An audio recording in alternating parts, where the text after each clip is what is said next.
Good evening and welcome to Chicago Tonight. I'm Paris Schutz. And I'm Brandis Friedman. On the show tonight, the latest on the movement to remove or keep police in Chicago public schools. A top CPD deputy on the difficulties of policing today.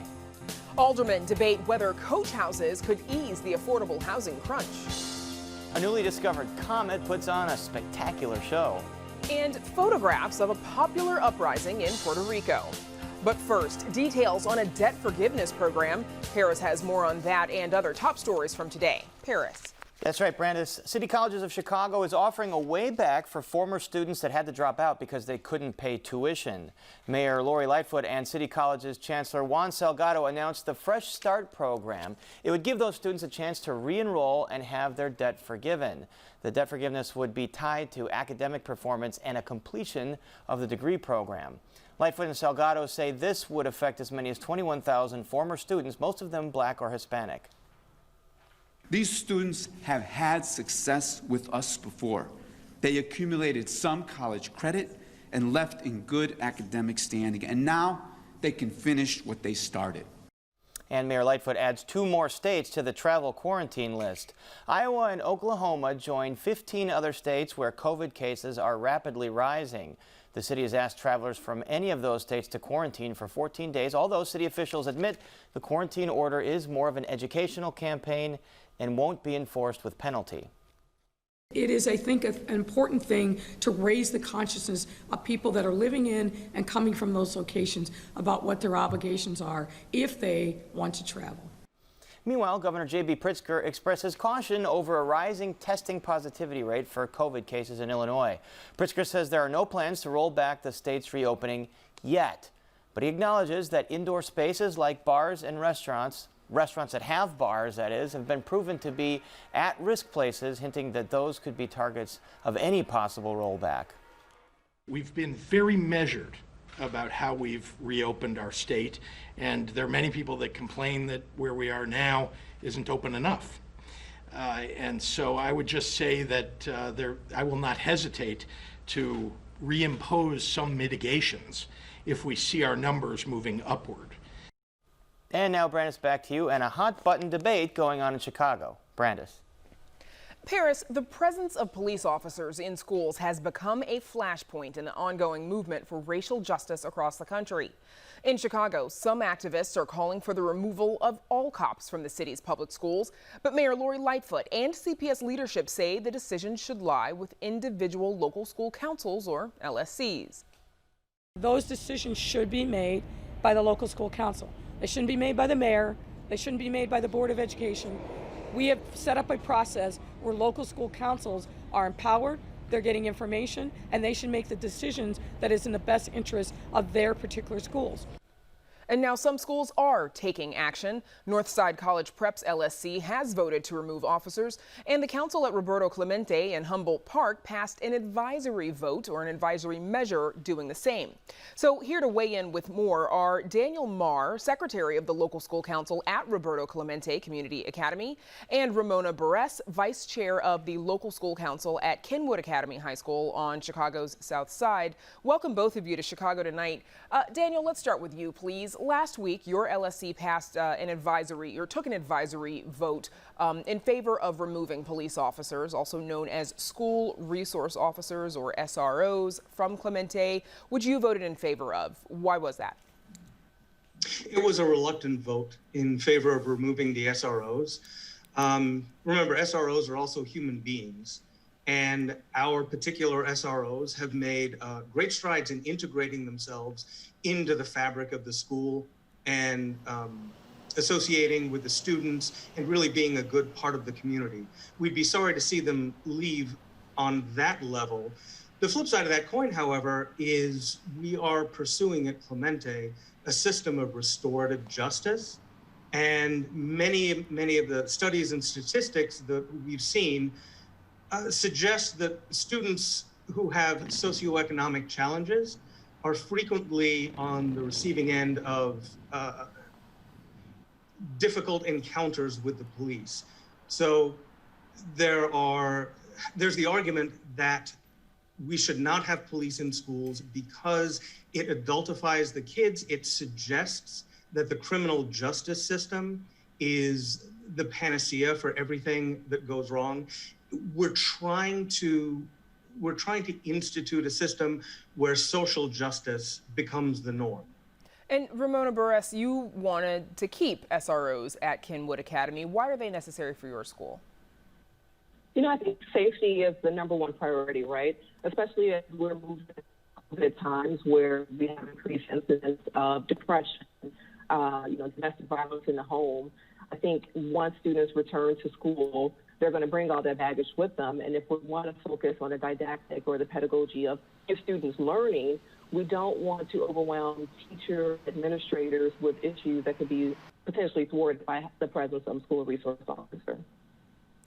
And so there are more than 200 officers currently working across CPS schools. Some activists are calling for the outright removal of all of them. And right now we're looking at a graphic showing that there are currently 144 school resource officers assigned to CPS schools, according to the school board, as well as 48 mobile school officers, 22 staff sergeants.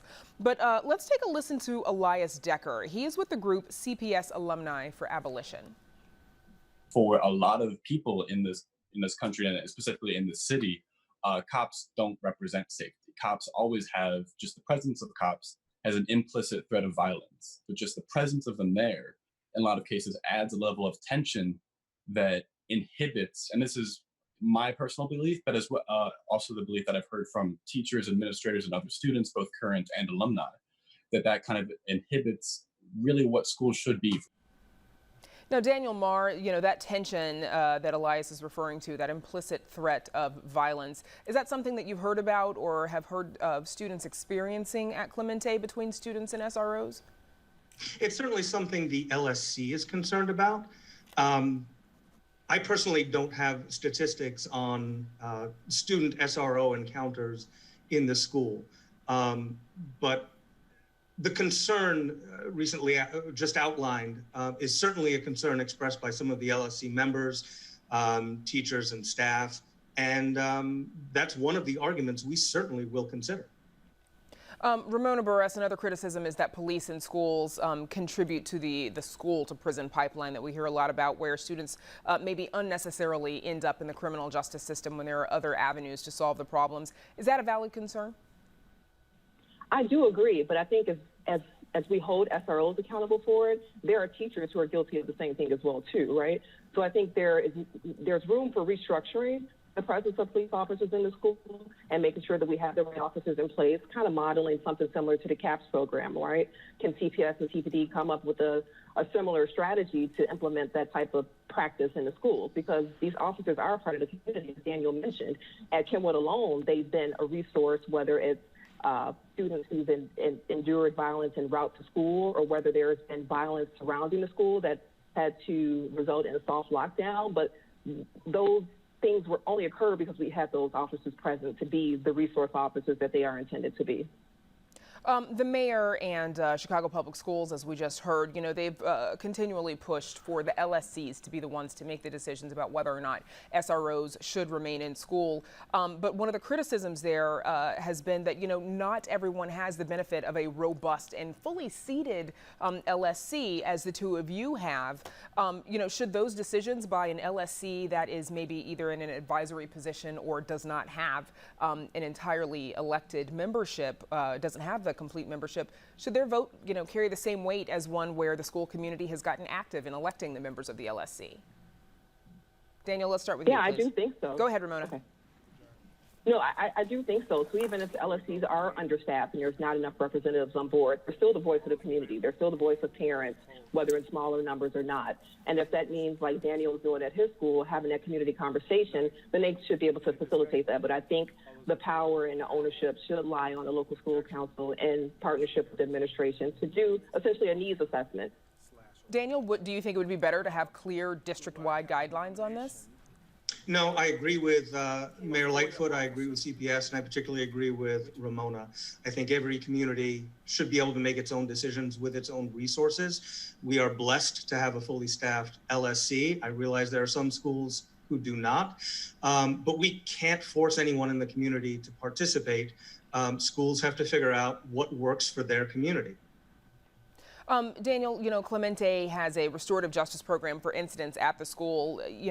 How is that better than involving a police officer? Well, first of all, it's not simply saying we have a restorative justice program. There's a lot of training that goes into it, and staff and teachers at Clemente have been extensively trained in restorative justice. So it's not just something you say and then you're going to do. There's training and there's background that goes with that. I believe many of the incidents in school can be, or arguably can be, traced back to socioeconomic issues. And it can be as simple as a student didn't have a meal that day, or there's trauma in the home, or there's something going on in that student's life.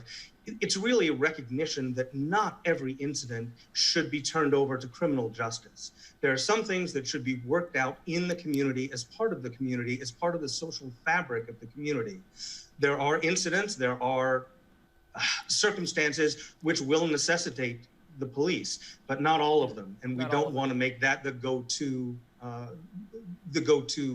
standard. Okay, and that's where we'll have to leave it. My thanks to Daniel Marr and Ramona Burress. Thanks to you both for joining us. Thank you. Thank you very much. The Chicago Police Department's second in command is retiring. It comes, of course, as police departments nationwide are under the microscope, and Chicago is no different. First Deputy Superintendent Anthony Riccio sat down with our Amanda Vinicki this afternoon for an exit interview. Amanda joins us now with a look back on Riccio's time with the CPD and a look forward. Amanda. Brandis, Chicago's top cop, Superintendent David Brown, has been on the job but 3 months after a long career in Dallas. Now contrast that with First Deputy Superintendent Anthony Riccio, who has been a member of the Chicago Police Department for more than 3 decades. As you can likely gather from this old photograph, and by the way, it's unclear what year it was taken, but I'm going to guess it was sometime in the 80s.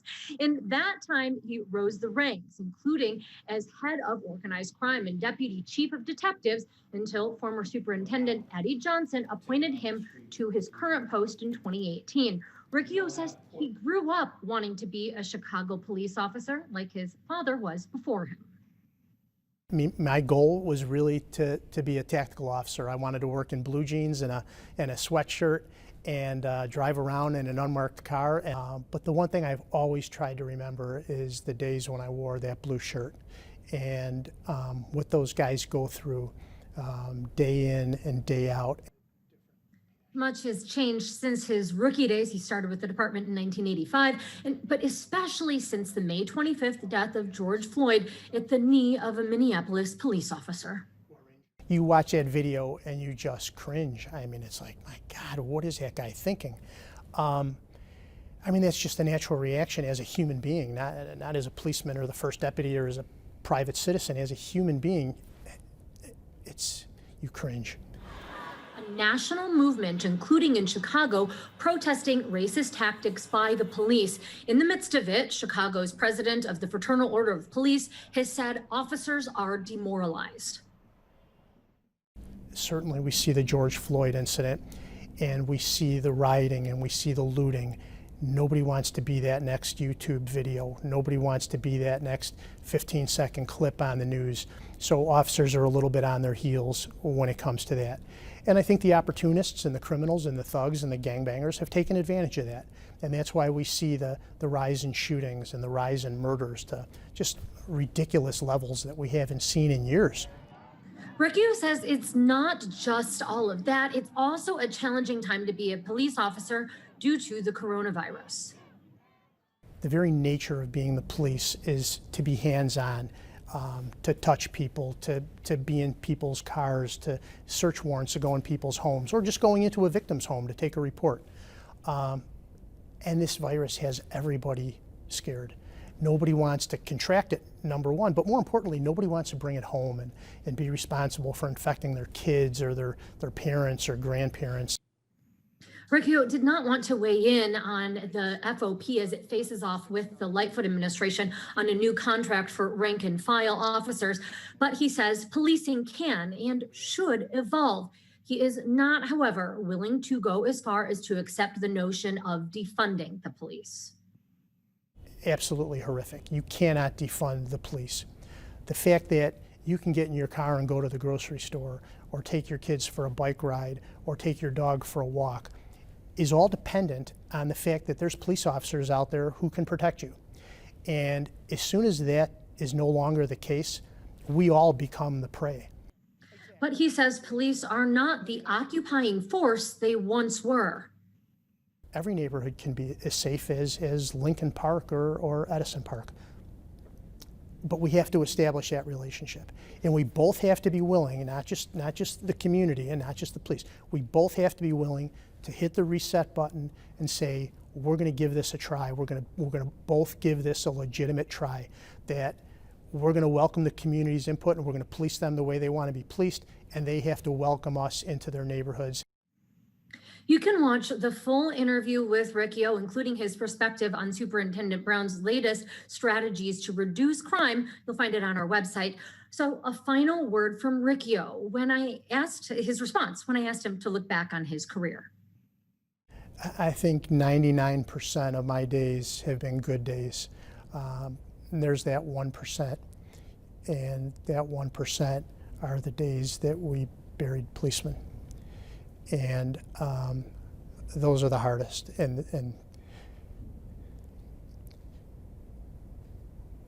those are the days that I think about when I lay in bed. Riccio isn't saying what he'll do upon retirement, which takes effect August 1st, beyond a little bit of rest, and saying that he does want to have greater involvement with the Police Memorial Foundation. Brandis, back to you. Long career to look back on, Amanda. Thank you. And now to Paris, and more on a hot topic in City Council. Paris. Brandis, there's a debate raging in City Council over additional dwelling units. Those are more traditionally known as coach houses, which dot neighborhoods all over the city. In 1957, the city banned building any new ones. Now Mayor Lori Lightfoot and a number of aldermen believe bringing them back is a way to ease the affordable housing crunch. But the plan does have some resistance. Joining us now to weigh in are Alderman Martin of the 47th Ward, which includes Ravenswood, Ravenswood Manor, and parts of Uptown and Roscoe Village, and Alderman Patrick Daly Thompson of the 11th Ward, which includes Bridgeport, University Village, and Canaryville. Welcome, both of you, back to Chicago tonight. Hey, Paris. All right, so Alderman Martin, start by explaining to us why you believe this ban should be lifted and new construction of coach houses on lots should be allowed. Yeah, we're talking not just about coach houses, but also basement units and multi-flat buildings, as well as your larger apartment buildings. I think it does two things. One is it can bring density to areas, especially that have lost an income lost density due to deconversion of 2 and 3 flats into single family homes. So our business corridors really need a lot of that. And the second is many of the new accessory dwelling units will be affordable. So if you're thinking about your property taxes are going up and you want to bring in a basement unit so you can afford to stay in your home, those new units, it's going to be a lot less expensive than the cost of new construction. And as the costs of rent are really high for about half of Chicagoans, it's going to be something that's really important to make sure that our city remains open to everybody throughout our city. So bringing additional revenue and perhaps affordable housing. Alderman Thompson, why do you oppose this measure? Well, I'm all for adding more dwelling units into the city. We already have a mechanism for doing that. In a 2-flat, the owner of a 2-flat could come to the community. We could do a zoning change right now to change it from an RS3 to an RT4, and it allows for that additional unit. I think what this ordinance is proposed is a blanket change for the entire city for that. So a 2-flat can add a unit, becomes a 3-flat, a 3 becomes 4, 4 becomes 5, and so on. Up until you get north of 5 units, there's no affordable component to it. So it's not an affordable housing initiative. And for me in my community, anytime there's a zoning request or a zoning change, we have a public meeting, we have the community involved, it's all open and transparent. And most times People are really concerned about congestion, the transient nature of having additional rental units versus the home ownership. And majority of the 11th Ward is RS3 zoning, and we've got 2 flats and single-family homes. We do have some other multi-unit buildings, but that's a big concern. And not having any say from the community, that this blanket approach, I don't think is the right approach. I think we can use the current structure of the zoning code. There's also issues that go along with that, dealing with the affordability. Well, for example. Alderman, let me get Alderman Martin back here. So what about those points, Alderman? Because this kind of plays into the whole issue of aldermanic prerogative. Should there be a one-size-fits-all, or should aldermen, have the ability to control zoning decisions in their own wards? Mm-hmm. So the sort of iron-fisted approach that we have hasn't been working for decades. If it had, we wouldn't be in the affordability crisis, the housing crisis that we're in right now. Right now, we do have a process whereby people can do this. It's cumbersome and it's expensive. Most people have to hire a zoning attorney, which is really too expensive for too many individuals throughout our city. And when you look at the experience of other cities, we're not talking about a flood of 10 or hundreds of thousands of units. We're talking about between 100 and 200 units relative to Chicago's size on an annual basis. So if you're talking about, to start out, a few per ward, I don't think that that's the sort of avalanche that we're worried about. And the sort of units that we bring on board, again, this is something that a senior, say an in-law suite, can be brought into the building, or someone whose child lost their job and they need a place to stay. So I think that it's something that really helps make sure that our middle and working class individuals can find a place to call home. All right, Alderman Thompson, one of your colleagues, Alderman Michelle Smith, brought up the fear that these could be used for temporary rentals, Airbnb, which is something a lot of neighbors don't want. Can you speak to some of those concerns? Yeah, I think that's a concern. I know there's provisions put into the ordinance that call out that'll be monitored, but realistically, there'll be another lawyer, a zoning lawyer, that'll be hired to figure how to get around that. And one of the ways is that you can use your existing 2-flat or existing 3-flat and claim that one of those units is the Airbnb, and then you add this additional unit that then becomes a more permanent leased unit. And so I think there are ways to go around the current laws. And again, there's already a mechanism for us to handle this currently under the zoning structure. And it allows for the community. We have many people come in. The biggest purchase we make is our homes. And you buy in on a certain block. For example, on my block alone, to Alderman Martin's point, I could 15 new units would be able to be added. And now you might say, well, not everyone's going to do that. Well, I don't know. As a lawyer, I look at it and say, okay, what's the worst case scenario that could happen? And legally, 15 new units. That would be 15 new cars, potentially more than that. There's no parking requirements in this, and in this ordinance. And so I think it adds to environmental issues, congestion. As far as the Airbnb and the rental, I think absolutely it's ripe for abuse, because people will claim that the underlying building is where they have their Airbnb rental unit, and they've added this coach house, or excuse me, an attic unit as the new unit. All right, so we're going to have to leave this discussion there, Alderman Thompson and Alderman Martin. And we'll be back later in the program with these guests to talk about the city's response to the uptick in COVID-19 cases and whether Mayor Lightfoot should pull back on reopening. And my thanks to Alderman Matt Martin and Alderman Patrick Thompson. And still to come on Chicago tonight, a rare celestial treat as a newly discovered comet blazes across the sky. Aquariums and museums are allowed to reopen, but what kinds of changes can you expect on your next trip? One of those newly reopened Chicago museums look at Puerto Rican resistance. And needles are buzzing once again at Chicago's tattoo parlors. But first, Phil Ponce and how mental health may be playing into high rates of violence. Phil. Paris, gun violence in Chicago. It's an issue the city confronts every day, and the conversation about how to curb that violence is ongoing. While the Chicago Police Department is increasing community policing, a new behavioral health task force on the west side is convening to address mental health trauma as a root cause of violence. So how might mental health resources address gun violence? Joining us to talk about that are Obari Cartman, the program director for Real Men Charities, where he integrates mental health culture, arts, and wellness into programming for Black men and their families on the Southeast Side. And Rashad Safir, he's president and CEO of Bobby E. Wright Comprehensive Behavioral Health Center. He's also the co-founder and director of the Westside Community Triage and Wellness Center and the chair of the newly formed Westside Behavioral Health Task Force. Gentlemen, thank you for joining us on Chicago Tonight. Rashad Safir, your task force formed in response to June's violent Father's Day weekend.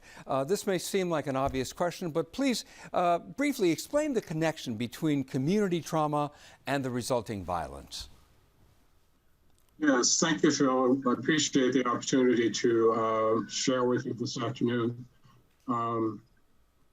Research studies have shown that when trauma goes untreated, that there's a whole sequelae of behavioral, psychological, and emotional issues that result from that. One of them is the inability to regulate emotions, particularly emotions like anger.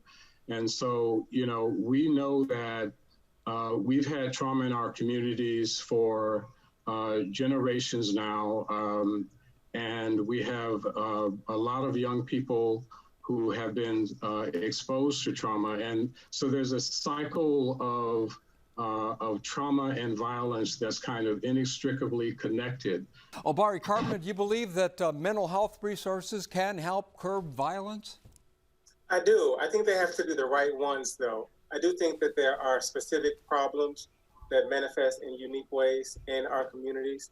So my work in thinking about culture and race and identity and systems and the ways in which they've unfolded in Chicago in particular and with Black men in the country has to be a part of the mental health analysis, treatment, prognosis plan.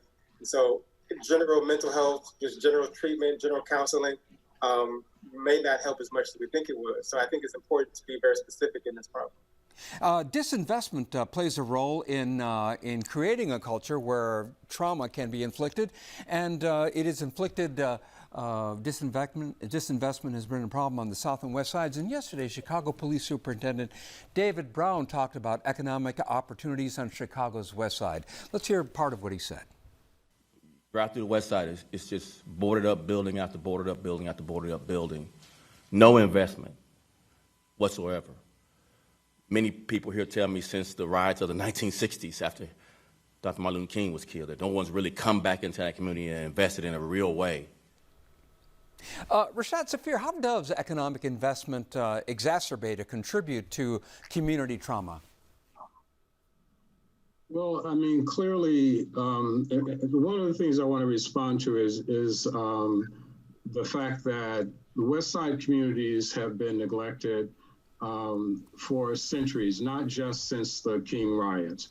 And so what you see happening on the West Side is that there are messages that are being communicated to residents and unfortunately to children who are growing up in those communities that their lives don't matter. And so without economic investment, we can't change the face and the character of the community to be able to create hope in those, you know, who have been affected by trauma and by violence in those communities. Along those lines, last week the city's COVID-19 task force released its report, which noted the disinvestment communities of color have experienced, and the report read in part, in virtually every measure from economic and food security to access to broadband and mental health services, Chicago's communities of color are faring the worst, a wrong that must be righted with meaningful transformation and change. Obari Cartman, give me an example of how one treats people for the trauma that they have experienced. Well, since we're talking about generations of trauma, then in my understanding of it, that the treatment has to include giving the communities back the things that were removed from the communities, which includes for me culture. So part of what we're talking about is identity and values and principles. I use African drums and songs and music and bands as a way to talk about and bring people into healing space. So part of how we got traumatized was in having our language removed from us and our drums and our rituals. Then part of the healing has to include incorporating those back, and we need money for that. We have people that can do it, we have skills, we have artists that can do that, but they don't have the resources, especially after this year.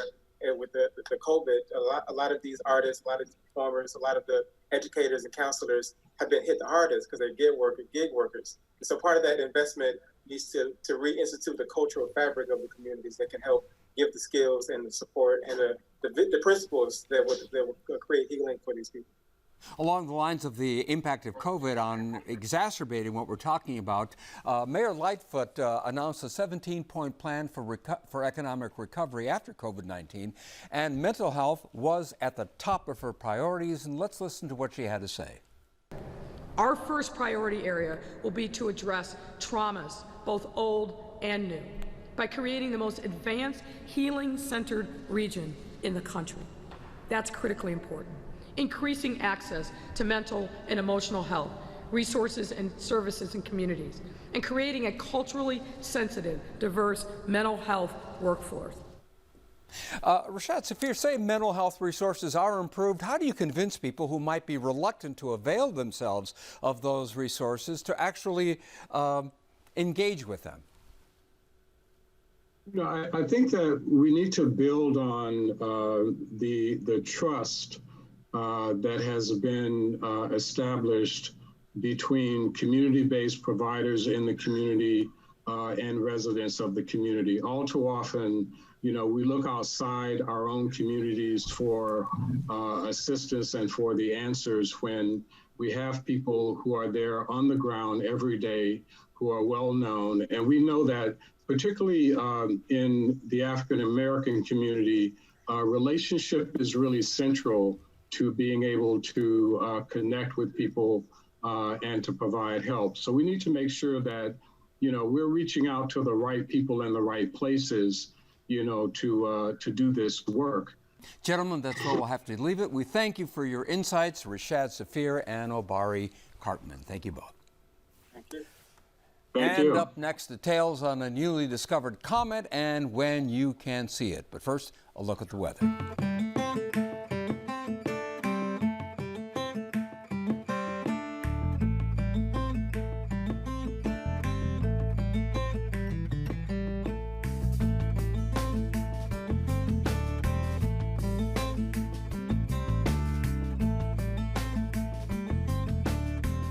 Coverage of science and technology on Chicago Tonight is made possible in part by Joel M. Friedman, president of the Alvin H. Baum Family Fund.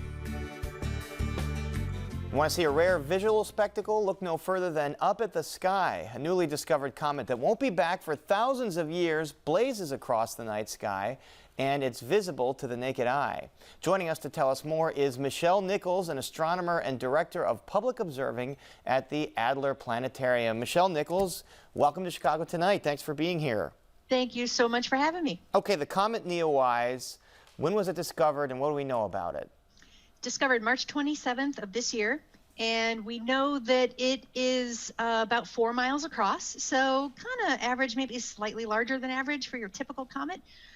Its current orbit is about 4,000 years long, and gravitational interaction with the planets is going to extend that orbit to almost 7,000 years long. So it's going to be a while before we see this one again. You better catch it now. 7,000 years is a long time. So Michelle, explain to us what a comet is made of and why we see those spectacular tails. Sure. So a comet essentially is a dirty snowball or a snowy dirt ball. And they are essentially dirty ice chunks in space, big ones. And when they're out far away from the sun, they don't really do much. As they get closer to the sun heats them up, and this dust and gas and stuff starts coming off, streams out behind the comet away from the sun, and that forms the comet's tail. So a comet only really gets a tail when it's close enough to the sun and it's active enough.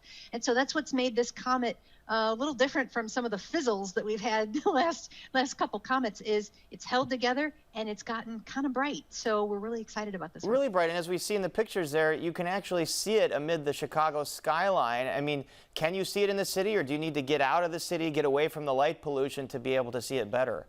No, we had some reports from our telescope volunteers who went out and checked it out. They did see it from the city. If you knew where to look, you could see it barely with the naked eye, but it helps to have a pair of binoculars. So this one is definitely bright enough to kind of cut through some of that glare, and it's going to get better over the next couple weeks. So the next couple of weeks, how long do we have to see this before it's gone and we await 7,000 years before the next sighting? Yeah, that's the fun part. We kind of don't know how long we have. This one has already surprised us up until now.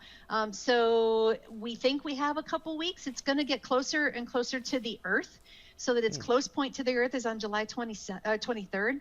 And we think that it'll get a little brighter, or at least stay at the current brightness at that point.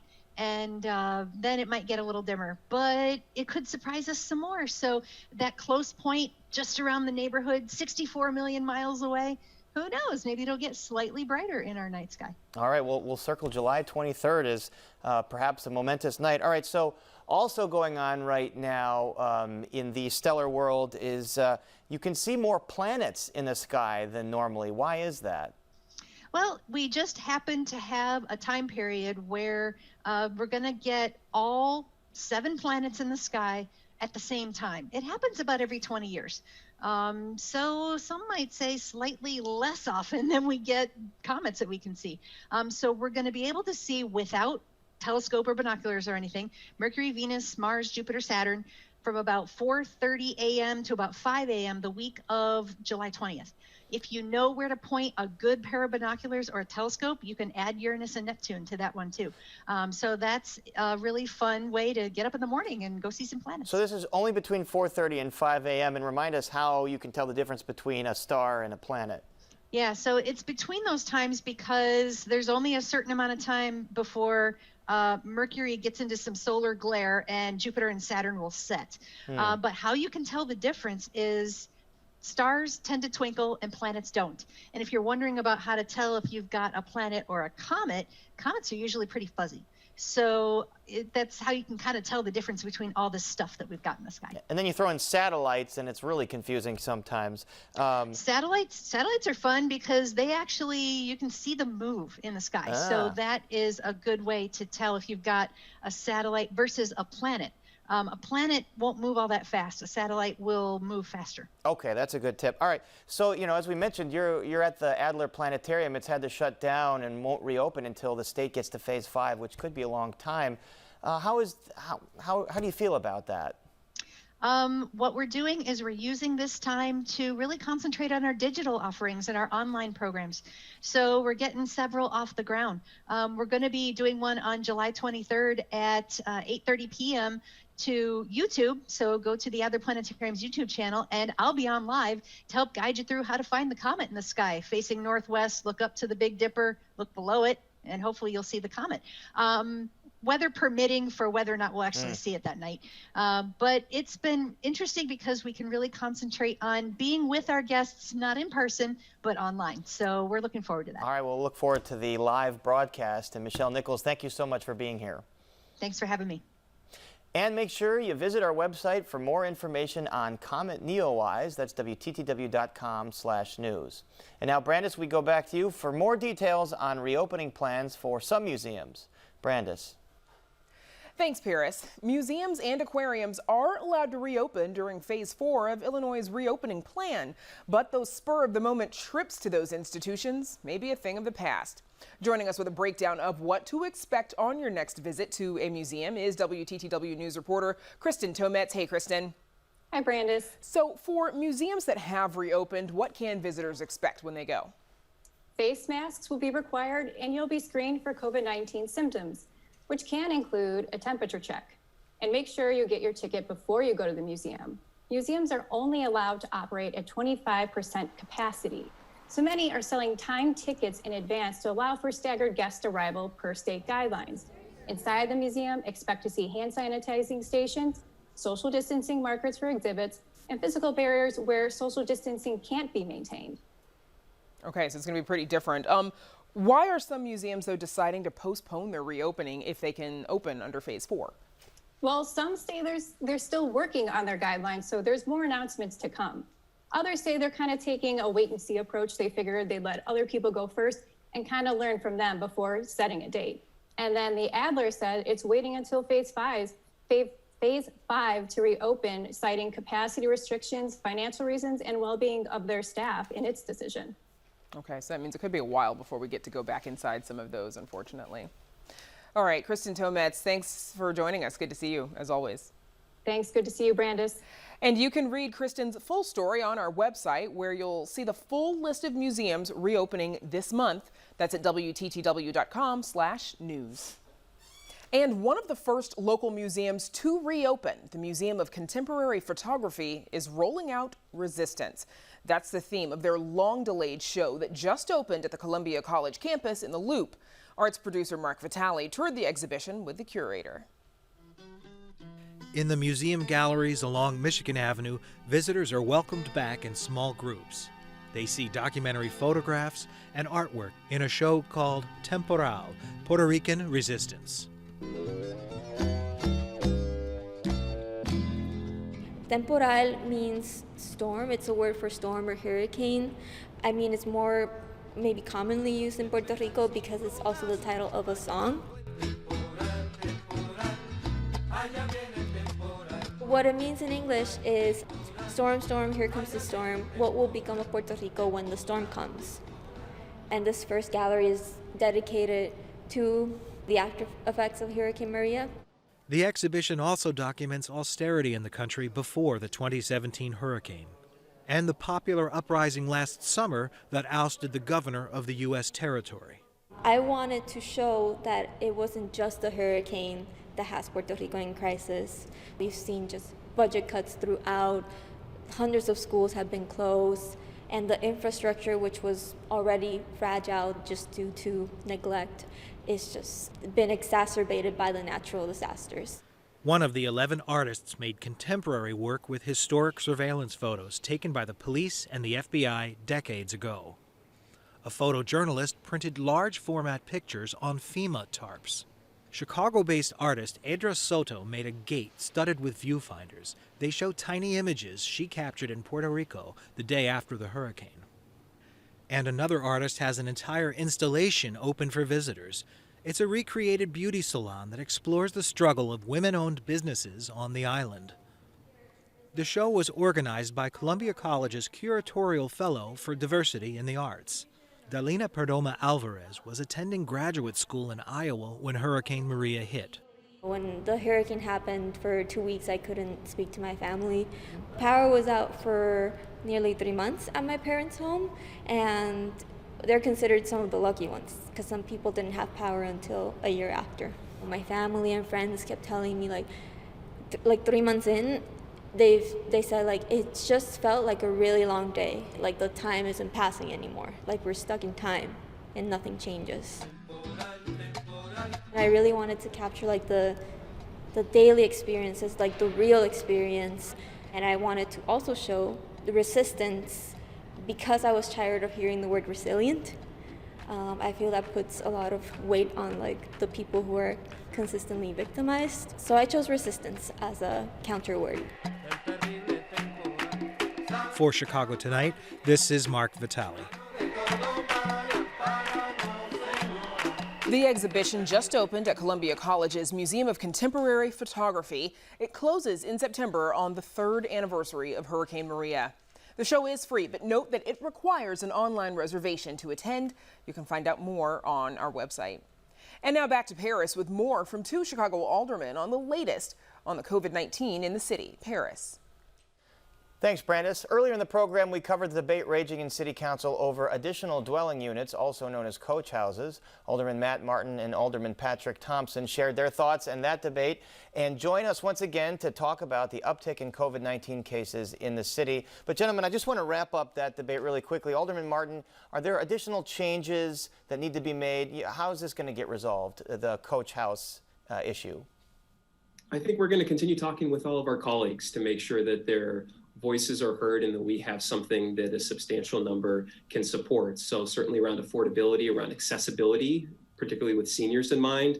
So we're not going to rush this, but we also know that this is one of a number of things that we need to bring on board as quickly as is feasible. All right, Alderman Thompson, in other news today, Chicago's testing positivity rate for COVID-19 hit about 5%.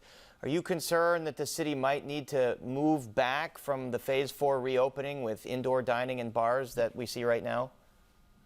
Sure, we have to be concerned about any uptick in COVID cases. As you mentioned, we're looking at a map of the travel quarantine, the states that where people are coming from, where the mayor is asking folks to quarantine. But go ahead, Alderman Thompson.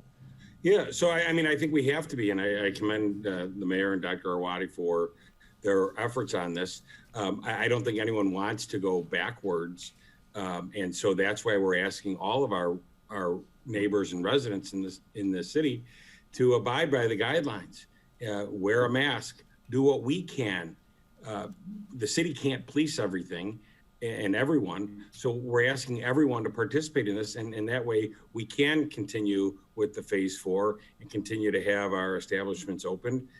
Not only does it help with the employment, but it helps with the socialization of our residents and to get some normalcy here, as well as obviously the financial impact that this has on the city of Chicago. So we're encouraging and asking everyone to abide by the guidelines, and together, working together, we should be able to continue thwart that uptick and continue to open the city. And as we heard earlier in the show, Governor J.B. Pritzker singled out bars as hot spots that could be targeted for shutdown.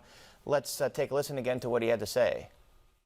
If we needed to reimpose mitigations, which of these would be most effective? For example, it was not known earlier on that indoor bars in particular, but bars at restaurants too, can be places where, if it's not managed properly, there can be significant transmission. Significant transmission. Alderman Martin, should the city consider closing bars for indoor service? I think we need to make sure that we're doing everything possible to keep our residents as safe as possible. And we have so many tremendous small businesses in the 47th Ward, and we want to do everything we can to support them. But at the end of the day, we need to make sure that we're bending the curve again. And we're starting to see the rolling 7-day rate in terms of positive cases get to a place where we might have to start talking about rolling stuff back. So I would especially encourage, as my colleague mentioned, folks to wear a mask, to socially distance, but especially younger individuals, because we see that's a particular problem area and probably is one reason why bars as well as gyms are getting renewed scrutiny. And Alderman Thompson, we still don't have direct guidance on public schools yet, but do you believe CPS should open in the fall for in-person classes? I mean, I think we have to continue to monitor how we're doing with the testing and the number of cases, and I think that's going to dictate. I know my wife is an educator, and we were having this discussion. If we have to have Zoom meetings to decide whether or not we should open schools, I think that sort of answers the question. Why can't we meet in person? If we're expecting our students to go to school, but yet we're going to have a Zoom meeting to discuss whether or not we should have in-person schools, I think that has an impact. But I think what's going to dictate, I mean, public schools don't open until after, for another month and a half or so. And then we have our Catholic schools and private schools that open in the next 4 weeks. So I think we have to be monitoring that, and we have to be conscious. I mean, with especially the younger children, to have guidelines where they have to wear masks. I think that's going to be very difficult. It's going to make it very challenging for our children and for our teachers and administrators.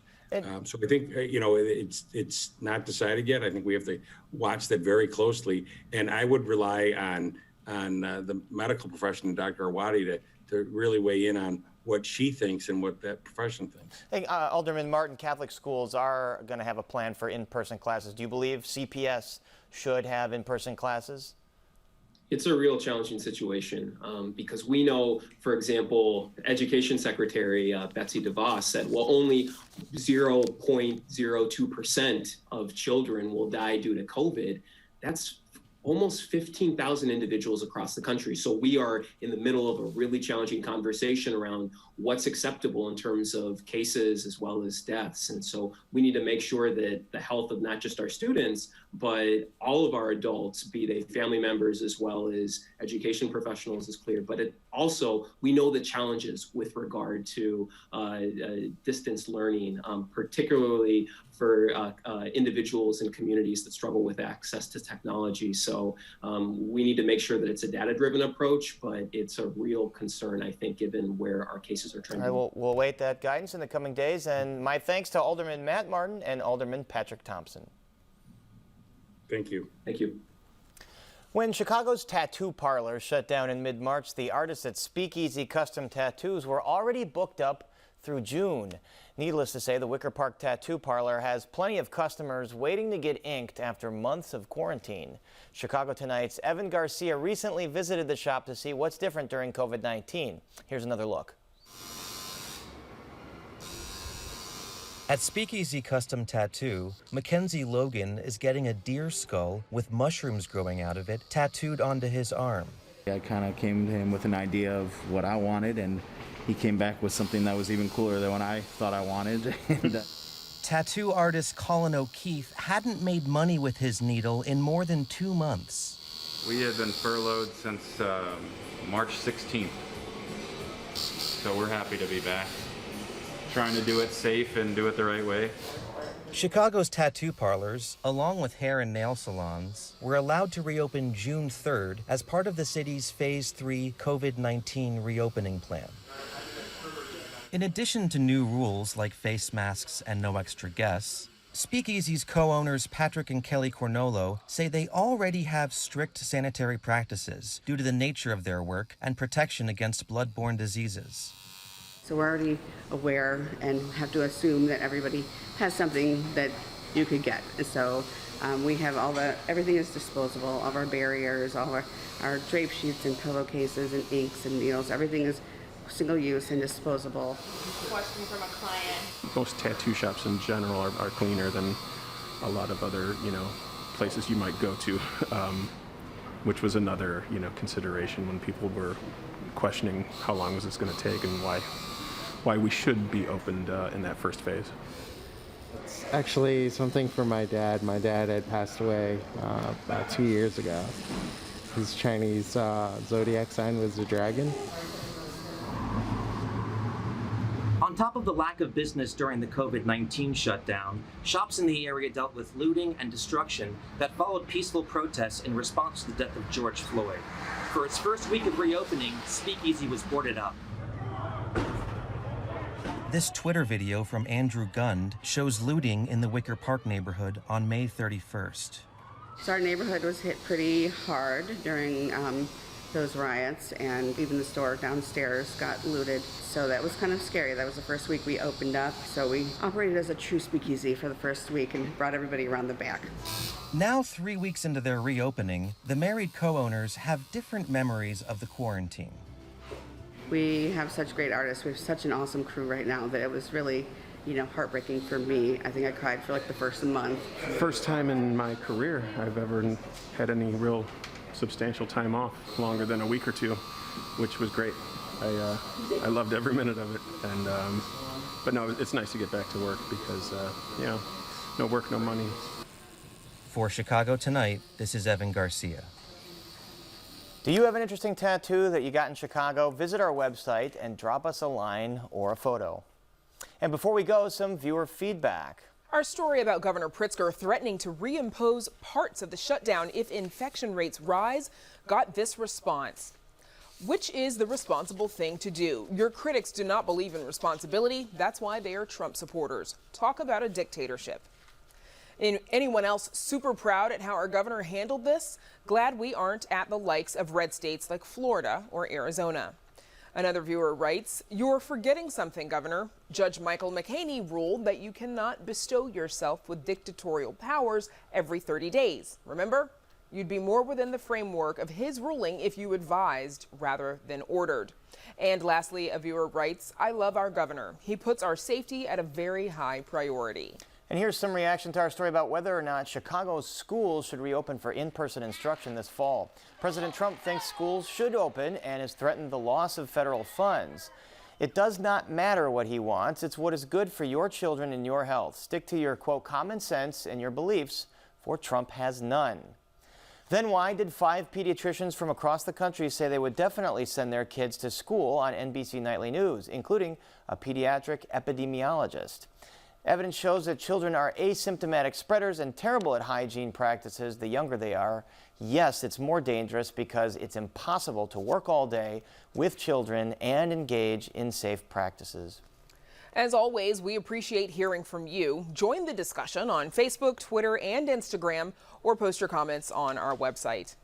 And that's our show for this Tuesday night. Don't forget to stay connected with us by signing up for our daily briefing. And you can get Chicago Tonight streamed on Facebook, YouTube, and our website, WTTW.com/news. And of course, you can also get the show via podcast and the PBS video app. Please join us tomorrow night live at 7. One-on-one with Illinois Senator and possible vice presidential candidate Tammy Duckworth.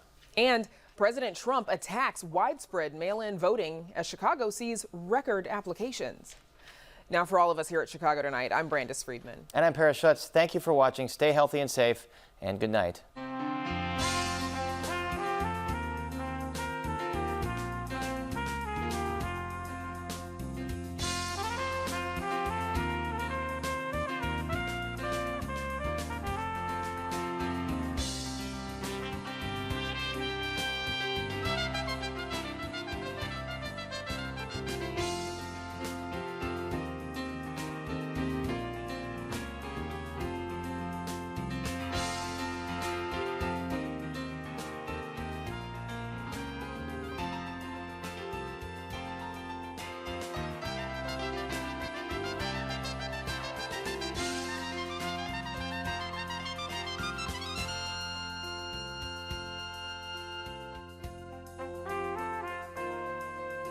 Closed captioning is made possible by Robert A. Clifford and Clifford Law Offices, a Chicago personal injury and wrongful death firm that is proud of its partners named Illinois Leading Lawyers by the Law Bulletin Publishing Company of Chicago.